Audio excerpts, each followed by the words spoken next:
You can find a fisherman and you can pay them a few bucks and they'll take you wherever you want to go. That's not a thing. You really can't do that. There's zero flexibility outside of the tour company. You're literally following the same loop. Well, this one does this versus this one does that. All the cruises do the exact same thing. I think they might be taking us off the boat.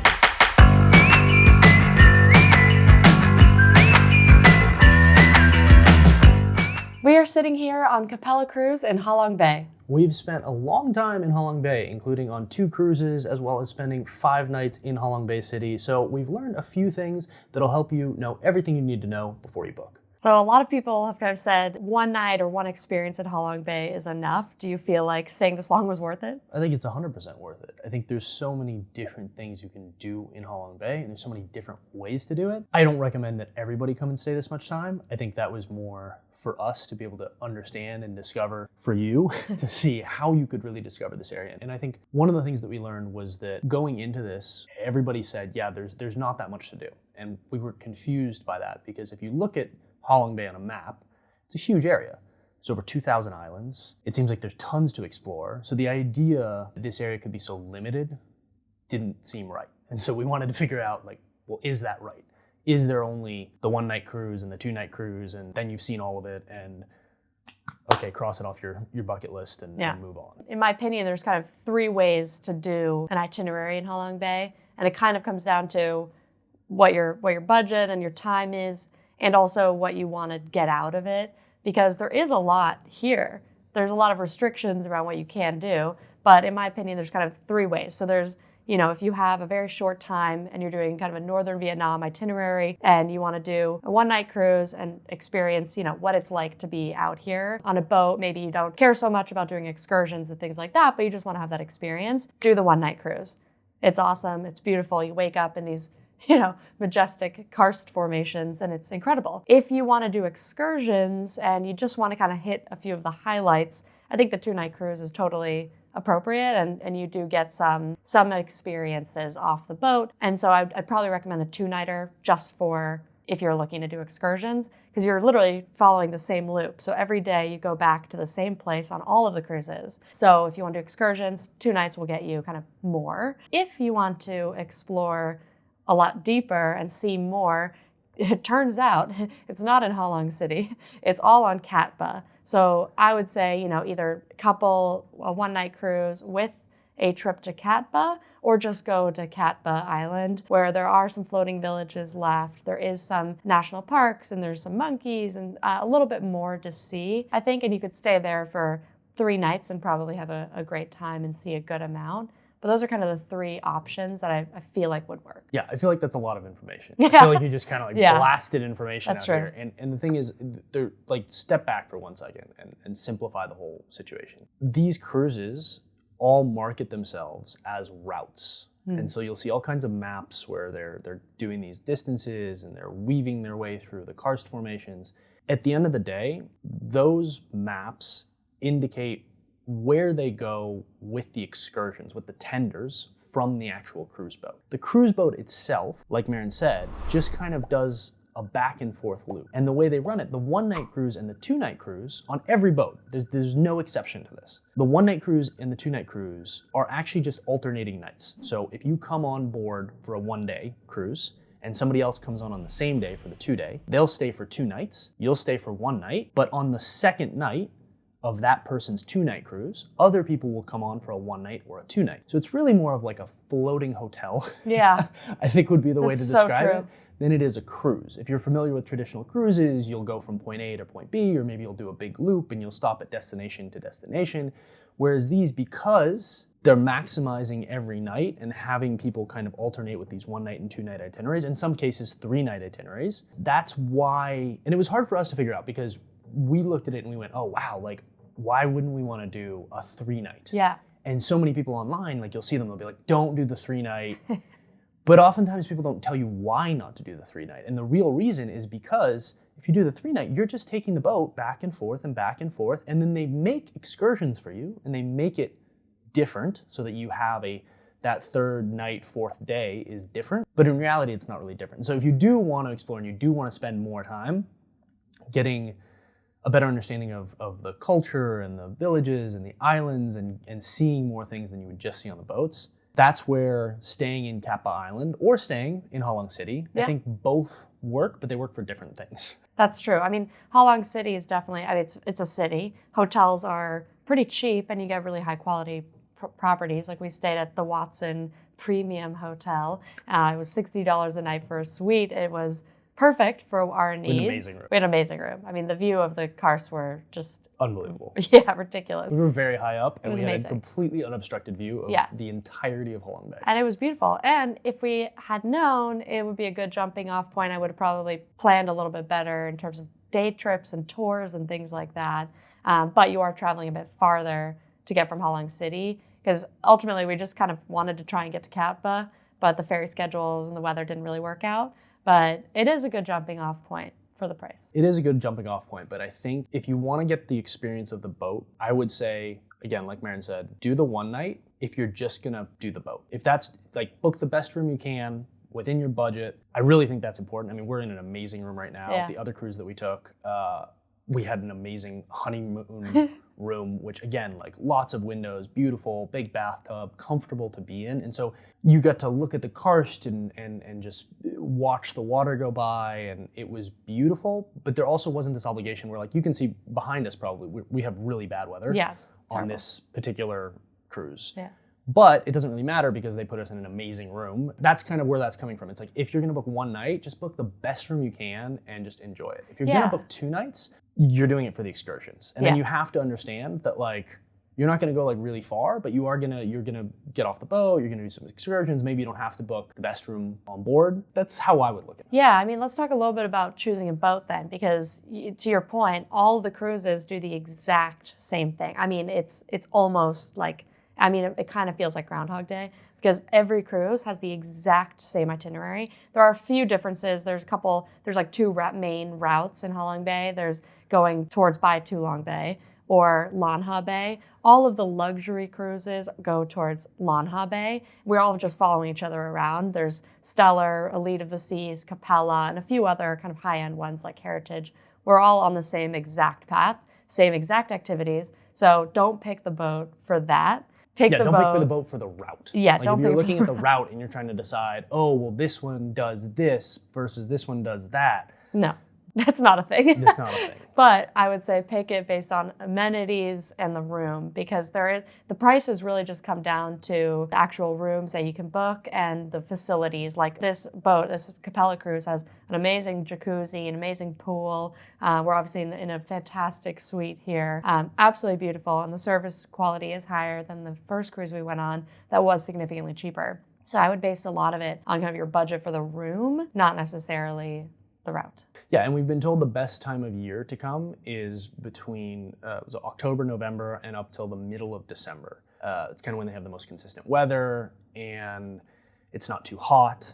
The summer is apparently unbearably hot and super humid, and right now, kind of this winter season, the weather's just shifty. It can be really nice, it can be super cold, it can be rainy.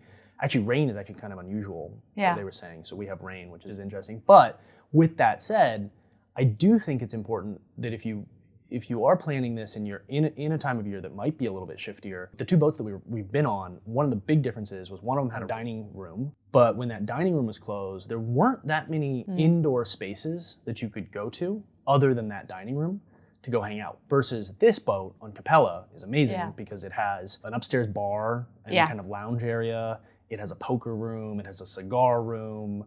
It has all these kind of interior spaces that you can hang out in, even if the weather isn't 100%. And so you never want to plan for bad weather necessarily on your trip. No. But you have to anticipate that could happen. And so that was definitely a positive. Yeah, I think if I were to go back and book something, or if we come back, for example, I would definitely be looking for a jacuzzi, not just a pool, because it can get quite cold. Especially if you do come in that winter time frame, it does get chilly.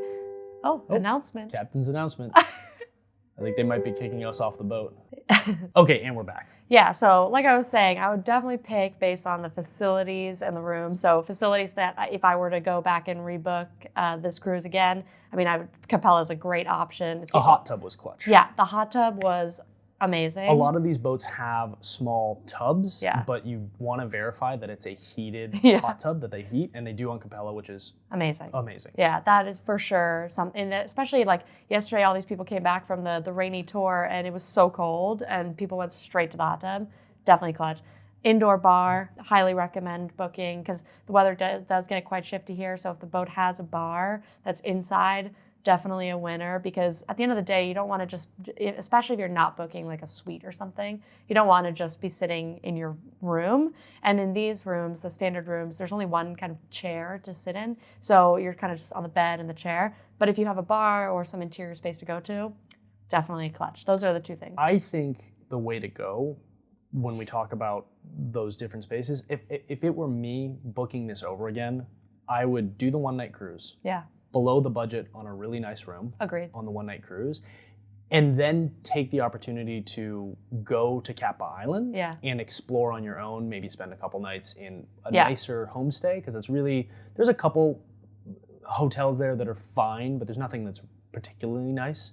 And so I think just spending that time exploring and seeing all that, if that's what you want to do. Yeah. If you don't care and you just want to see the bay and the karsts and, you know, do the cruise. Yeah, you're fine with just doing the cruise. And again, like you can do the one night or the 2-night. Venture that everybody went on yesterday, we actually skipped because it was pouring rain and we're in Vietnam for a month.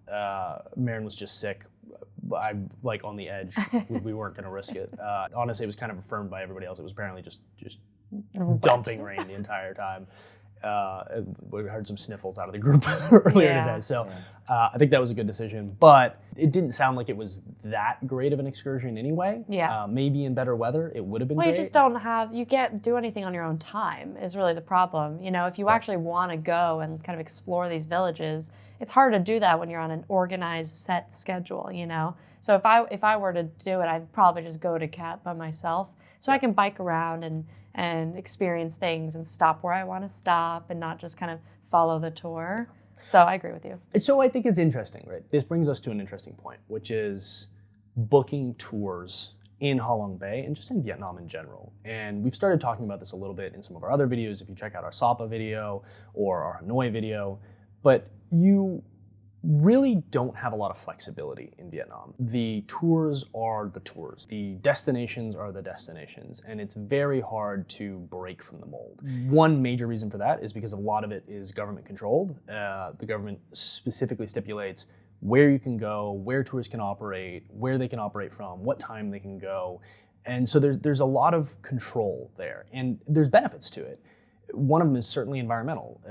It's gone from being a little bit crazy in Halong Bay to being extremely regimented. And to that end, there are benefits to it, but there's also a lot of limitations to it. And if you've traveled to other places in Latin America, places in Europe, other places in Southeast Asia, like Thailand, anything goes. It's a free-for-all. Right? Anything goes. Like you can find a fisherman and you can pay him a few bucks and they'll take you wherever you want to go. You really can't do that here. There's zero flexibility outside of the tour companies. And so I think one major piece of advice for visiting Vietnam, visiting Halong Bay, is just let go of that expectation. Yeah. And just go with the tour. That's good advice, honestly. It really is. And, you know, and it kind of full circles back to like the Halong Bay experience is really, for me, is not so much about the excursions or the activities, but it's really about being on the boat if you're gonna, especially if you're looking in the luxury category, because all the tours are the exact same. So even if you did it from land, you know, you could, for me, it's like I would love to just enjoy this boat all day, every day. That's kind of what I'm going for. Because at the end of the day, like the tours are all the same.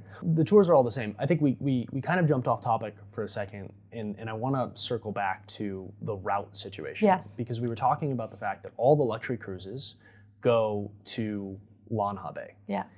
And then the day cruises go through the middle of Halong Bay.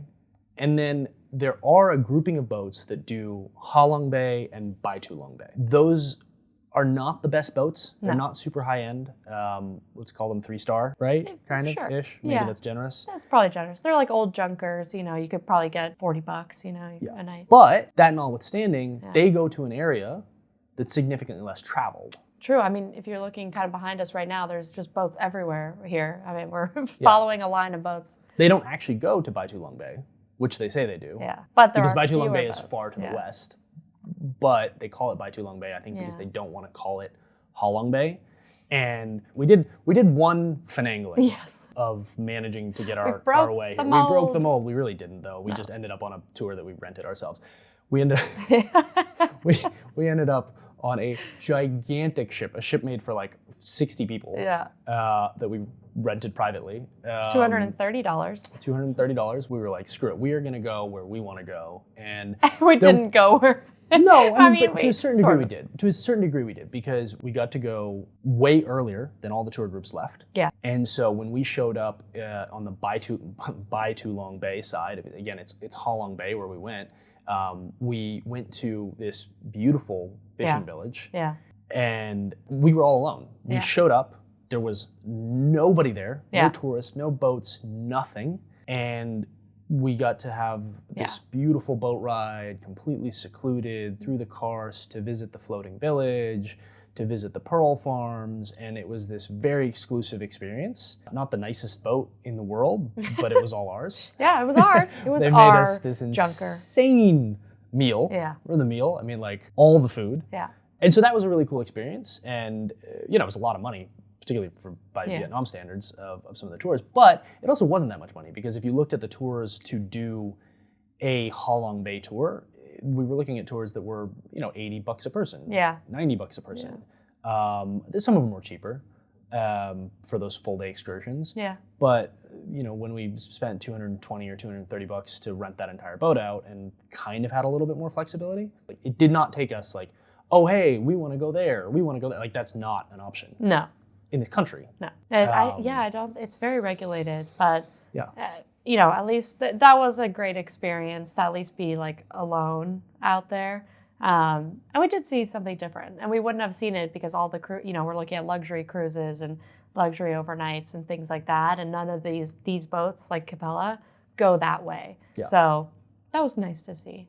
Yeah. So depending on which, let's say, of the 3 routes you take, those are the kind of fixed itineraries. But if you want to be on a nice boat, you're going to be in Long Ha Bay. Yeah. And your itinerary is going to be, if you do the one night, in the afternoon you go kayaking, and then you get up in the morning and you go visit a cave called the Dark and Bright Cave. Yeah. It's beautiful. It was amazing. You get on a nice bamboo boat. They take you through this beautiful cave. You end up in this really big lagoon. I really actually enjoyed that. Really and nice. this boat goes at like 6:45 in the morning. Yeah. So you get there early enough to beat the crowds. If you do the 2-night, you do the kayaking in the afternoon, you get up in the morning and you go to Viet Hai Village and you take an excursion there. That's the one that we missed.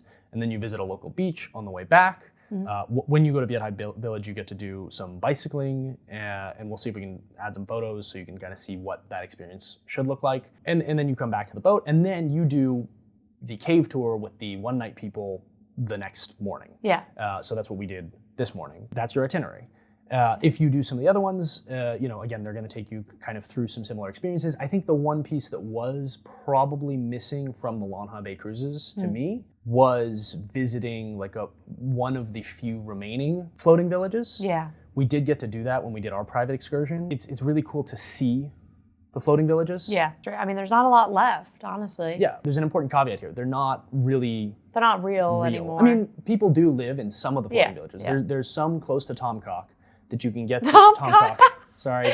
Max is always behind by like I think I'm 2 behind stops. by like one or 2 stops. I think Tomcock's actually a ways back. That was in Ninh Binh. That was Go in check out our Ninh Ninh Binh. Binh video.